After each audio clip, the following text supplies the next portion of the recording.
This is Sway. Sway. Sway. Sway. In the morning. In the morning. In the morning. Shake it. Wake your punk ass up. That crust out your eyes. It's not often I'll cut off a Drake track. But due to time restraints, I thought it'd be necessary. Yeah. Apologize to Drake. Sorry. But he's probably getting the biggest publishing checks out of any rapper in the game. He's going to be okay. Yeah, easily. Yeah, he's good. He's good. Drake is OMG. good. OMG, right? Yeah, okay. Penn, you start saying stuff like OMG, man. I did it. Oh my God, I did. Come on, I man. wasn't even thinking. This is the 2015 OMG. Yeah, man. But when you hear OMG, Penn Badgley is here, ladies and gentlemen. Hello. And I told him today I wasn't gonna bring up Gossip Girl. Because everybody knows that in my heart I'm just a little teenage girl from the suburbs. You know. Yeah. Skipping around in your little cute skirt. Don't go that far. Sorry. I never had a skirt on. It's the spirit. I have the spirit of a teenage girl. The spirit of a suburban. Because I like shows like Charmed, and I like shows like Gossip Girl, and I like to watch this stuff, Lifetime Channel, and those sort of things. And when I first met Dan Humphrey, aka Penn Badgley, wow, Right. I felt like I knew him, and he's here with us right now, man. What's up, Penn? How you doing? Doing great, man. I'm really doing well. I'm enjoying life. That's good. Thank you for asking. Yeah, I mean, I don't think no one's ever asked me how I'm doing Nah, nobody. in an interview. Don't be none of checking your on guests, they come and they're like, yeah, I'm great. Anything else you want to ask me, Pam, while we're here? I mean, how, as a child, where do you think you developed this penchant for all these women's shows? Maybe. Penn, that's a great question. That's a good question. It all started. It all started, I think, let me see, some of the first stuff. I used to like Laura Ingalls from Little Really? House of the Prairie. Really? Yeah, and, it's something about the life she lived. Dun, dun, Simple? dun, dun. Simple. She used to run Out through in the daisy open. fields. Yeah, Yeah. they used to fish a lot, and so I wanted to be Laura Ingalls. Or I just, Wow. as a kid, I had no question about my sexuality. Yeah, right. That, No, man. I mean, was, you're that confident that you can just, be a little yeah. white girl. Yeah, right. Exactly. Running through the poppy fields? Run through the poppy fields fishing, calling my father Pa. Yeah. Hating Nellie Olson. Yeah, Nellie Olson was a bitch. You know what I mean? Man, I don't even know. I never watched that show. I think I watched it maybe once. Okay, Penn, thank you for, killing my childhood like that. That's where it probably came from, man. Sorry. But what about you, man? I mean, what made you decide you wanted to go into acting? I don't know. I mean, I always loved to perform. I love to sing initially, actually. I think I told my mom when I was, one of my first sentences was, I want to be a singer on a dancer stage. I loved, I don't know, I loved music. It really was my driving passion. It's what got me into acting. And it got me on stage at a young age, and then it just, kind of took its natural course. I started doing plays, and I mean, I started acting professionally at a very young age, too, when I was about 12. 12 years old. What was your Wow. first gig? I think it was, the sitcom Will and Grace. Yeah, of course. Yeah. No, I was. Did he just stun on us? I- Do you know the No, but I was- sitcom Will and Grace? I mean, I So wasn't Will or Grace. I was Okay. just a little like pop-in character there. Yeah, that was. Yeah. And then it progressed from there. But I think I always was trying to do something creative, even when I didn't understand. Like, I wanted to be quote unquote an artist, but that was what I wanted to be. I mean, I loved all the arts really, and like I said, music was sort of the catalyst for it.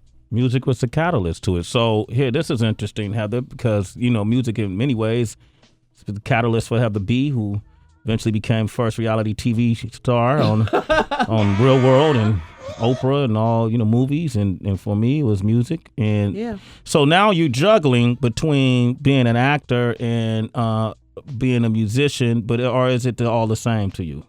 I mean, I think like at its purest state, it's kind of all the same, but it's not when you're talking about the business side of things, the business element. They inform each other, but it's like it is a bit different, I mean, what it is to perform on stage, to learn how to do that, do it well, do it casually. It's very. I mean, I came from being a consummate professional in front of the camera, not really needing to think about anything technical, to being on stage and being like, what does this plug do? You know, like, and I actually have a bit of a technical setup where I'm playing guitar, I have a pedal board, and I'm doing vocal effects in live time with delay and all this kind of stuff. So it's like it was a little much for me in the beginning, but now that I'm getting the hang of it and the band we're developing our live dynamic, it's a really amazing experience. The name of the band is Mother? Mother, yeah, spelled with an X. With an X, where the E would go. Yeah, MOTHXR. Okay. We're going to talk about the band. Yeah. All right. How many instruments do you play? Or you just play the... I kind of play a smattering of a lot of things, but I'm not a master of any. In the band, I'm primarily the singer. The singer? Yeah. What? Okay, so... Wow, this is interesting, right? So I didn't know Dan Humphrey could sing. This is what I want to do. So you got the band Mother. You got a song called Victim. Mm-hmm. You write too? Yeah. So we all as a band write these songs. Together. I do write my own stuff as well. Okay. Penn Badgley is here. Yes. Do you get a different type of gratification when you do a role like posthumous in Cymbeline than you do when you're on stage and you get the reaction from the crowd?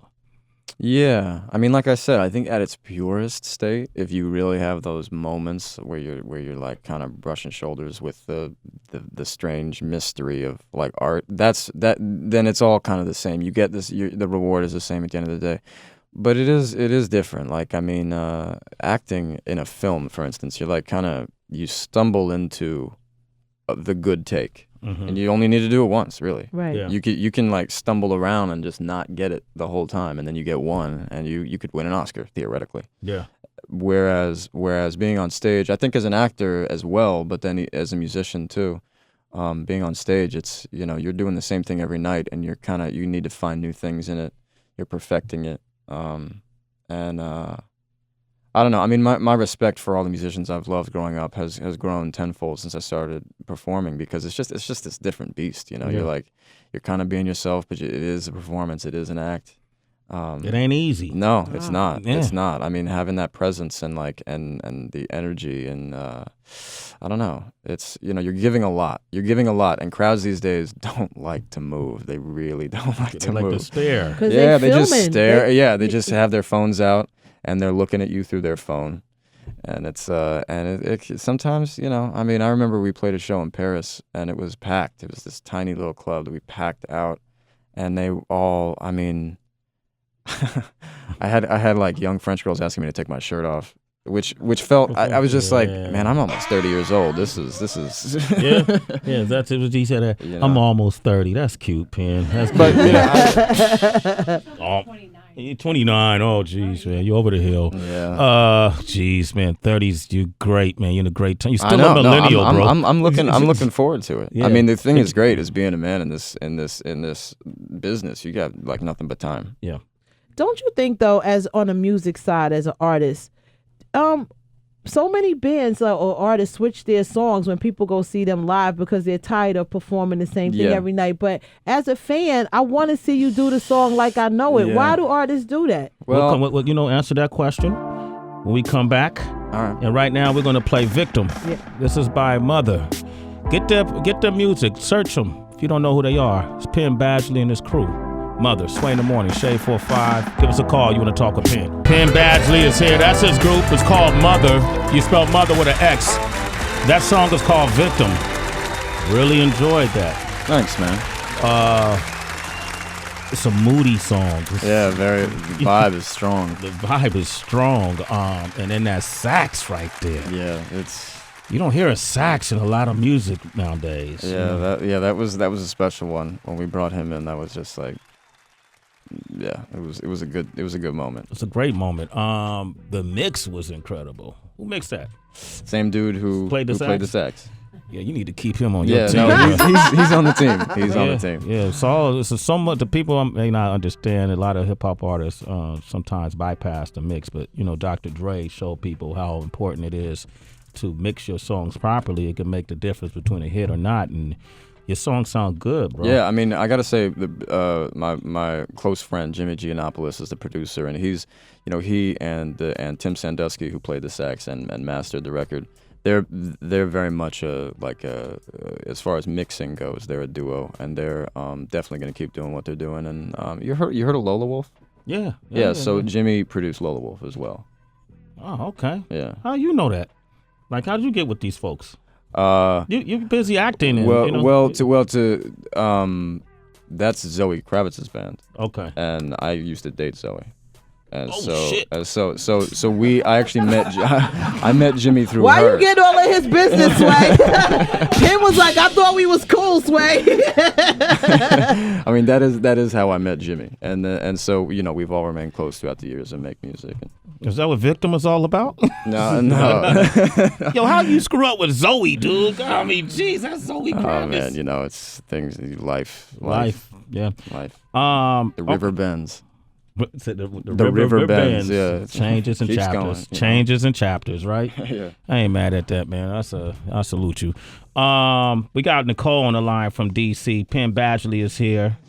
Nicole, good morning. How you doing? Hey, Nicole. I'm fine. Hey, how you doing? Hey, Sway. Everybody. Hey, Heather. What's Hey, up, girl. man? I really like this song. I've never heard you before. It's very melodic. Your voice. I really, really like this song. I have to really check you out. Thank you.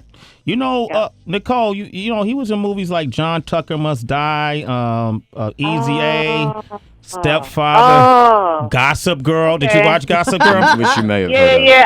I'm sure if I see his face, I'm sure I remember. But his name, just sorry. He was the hipster that moved to Brooklyn with the beard, Dan Humphrey. You're confusing reality. What? confusing Reality. I'm sorry. That's who he is today. But thank you for your call, Nicole. She download this song, Victim? Yeah, it's on Spotify and iTunes and SoundCloud. All right. Now, Cymbeline is the movie that's in theaters today, right? Yes. That's Okay. right. You know, and I remember being in junior high school and reading a lot of Shakespeare, Othello, and different plays. And I remember reading Cymbeline, and correct me if I'm wrong. Cymbeline was a king, and you played a role of Posthumus, who pretty much had an affair with Cymbeline's daughter. Yes. Which was named Imogen. Although you know what, in some of them she is called Inogen. It's a strange, like, I don't know. Some versions it's INN. Some of them it's IM. IM, right? Okay. When the version I read, this is a long time ago. It's still INN probably. Wasn't as long ago as Shakespeare wrote it. I can't believe you can remember this story because it's so convoluted.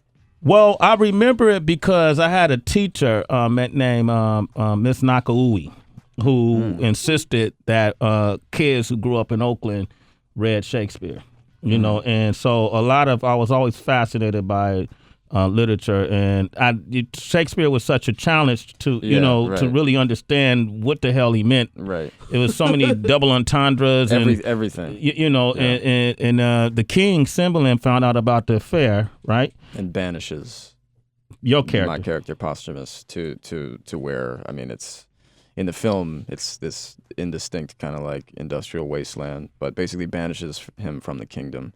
And in this, the kingdom is just sort of like basically turf that as a modern day drug lord he owns. So, and that's played by Ed Harris. Ed Harris is King Cymbeline. So he's sort of like he's a benevolent drug lord. A benevolent drug. Yeah. So when is it placed? Is it now? Now-ish. It's kind of it's trying to be, because the thing is that the Cymbeline, the play itself, is actually very bizarrely placed in 3 different timelines of ranging about 300 years. Okay.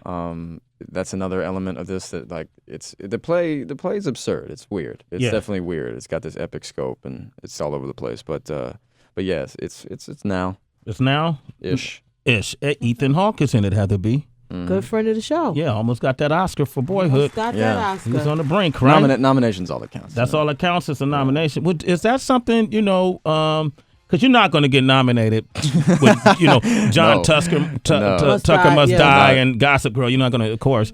But it's as an actor, is that the aim at some point for people to because you do a lot of mainstream films, but this isn't that. No, this is not that, and I don't think I'll be doing a lot of mainstream films. Who knows? I think the future is untold, and it's like. But as far as something like the recognition of an Oscar or any award, I do believe that on one hand, while the recognition would be appreciated for anybody, I do think that like to call it like it is, they're not terribly. I don't think they are what they once were. I don't think anything is in that sense. I think it's like, to me, the idea that basically the same 24 people get nominated every year, and it's like oh, this is the best movie of the year? Yeah. What about all the thousands of movies made this year that don't have Brad Pitt in them? Yeah. what? And I mean, it's like kudos to Brad Pitt. I don't think nobody's frowning at him. I mean, people like that are doing their work, and if they get nominated, that's not really up to them. But I mean, I do think it's a bit of a. I mean, the diversity of the Academy is almost non-existent. I mean, like, the percentage of like basically old white men in it is staggering. Yeah. Staggering. Yeah. So it's scary. Yeah. So I mean, to me, to be recognized by that is not really important. Okay. To me. It'll be great, but if it doesn't happen, you're not going to lose any sleep. Right. Okay, that's fair enough. Penn Badgley is here. I can't be mad at that. We see that with the Grammys. Yeah. Right. Exactly. Exactly. I mean, all of them. Yeah. And it's like, how could we expect much more? I'm not going to hate on anyone, but. Yeah. Okay. I like that, man. Jeremy is on the line from my hometown of Oakland, so I know this is going to be a great question. Go ahead, Jeremy. Yeah.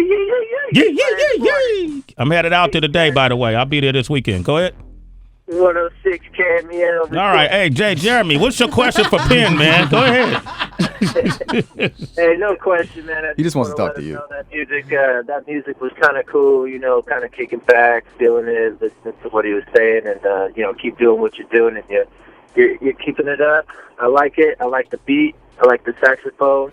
And I like you, brother. Thanks, man. I appreciate that. He's from Oakland. That's Yo, good. the baby chilling. Yeah, they chill. He probably got something in the air. Okay. I'm sure he's probably smoking something to a victim right now. Go ahead, DB. I just had one question about the movie, because I remember when Romeo and Juliet came out with Claire Danes and DiCaprio, and even though that was set in modern times, they still had the language of the original piece. This is like that. And exactly, this is one that still has the language of the original Shakespeare piece. So were you at all concerned, because I know you talked about how people don't even, they have a short attention span these days with just listening to your music. Right. Do you think that that's also transferring into when they see movies like this, even though they recognize the actors, you've got some big names in there, but it's kind of hard to follow when you're just like sitting there. Definitely. That's a huge thing. I think like that's why it was really hard to get funding for this movie. That's why we had to shoot it in 20 days. It's I wouldn't call it a problem. I'd just say it's a hurdle. But this is the kind of movie that I think that people will find years from now and be like, huh. This is not something that's going to be selling out tonight. It's in one theater, you know what I mean? But the cast is the kind of thing where you'll find it later. And that's I think all anybody's hoping for. What's her name? Mila Jokovic. I think it's Jovovich. Is it Jovovich? Yeah, Jovovich. Okay. I didn't know you pronounced the J. You know what? I think if you pronounced it like the way she does, wherever that name is from, I think you don't, but I've heard Jovovich. Yeah, man. Man, I go back to the original origins of the words. I know. I don't know where you at with it, Penn, but He is crazy. Man. Djokovic, all right. Go back all the way to Little House on the Prairie. Jovovich, Chokovich, whatever, man. No, I'm just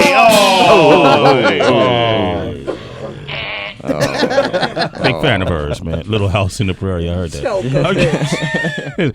All right, listen. Well, Penn, thanks for coming by. You guys check out the movie. And what theater is it in? It's playing at the Quad here, which is like, a tried and true New York icon, like staple. Real filmy place. Will it be on demand down the line? You know what? I think it's on demand today. Oh, shit. I'll watch it on my couch. All right. Okay, cool, man. That's even better. All right. We want to thank our guests for coming by, too. Today, we had Reef the Street on the Beats. Tweezy was one of the MCs. Physics was one of the MCs. And John Hope was one of the MCs. Yes. Also, DJ Secco for coming through. Yes. Doing a guest mix. Who we got on Monday's show from the show Empire? Jesse Smollett. And Brashear Gray will be here. Nice. Did you watch Empire at all? No, I don't watch a lot of TV because I've been on it so long. Oh, well, excuse me. Sorry, no. That's not a dig. That's not a dig. I just don't. Yeah, I don't have Penn. interest. I love man. Penn. Penn, I did a cameo on that, man. I didn't get a cameo on Gossip Girl, so I got it on Empire. I know. I man. would have loved to have you on Yeah, Gossip that'd been Girl. great, man. Shoot, me and Blair. Yeah. All right. Okay. So anyway, so we're gonna have two of the actors from Empire. Who else do we have on Monday? Heather? Kavajane Wallace. She played Annie. She'll be stopping by. Oh man, she is so talented. She's very, very She talented. is so talented. Little powerhouse there, so Yeah. she'll be by as well. All right. Wow. And, That's great. That's gonna be better than me, to be honest. Well, That's sick. That's great. If you ever go into the Zoe dating conversation, oh man, you're gonna kill him, bro. How many years ago was that, by the way? 2, I guess 2. So that wasn't that long. Are the wounds still open? No, I mean two's a while. That's a while? Two's a while when you're my age, I guess. Okay. Yeah. All right. You get over it, right? It's Sway in the morning, only on Shea 45.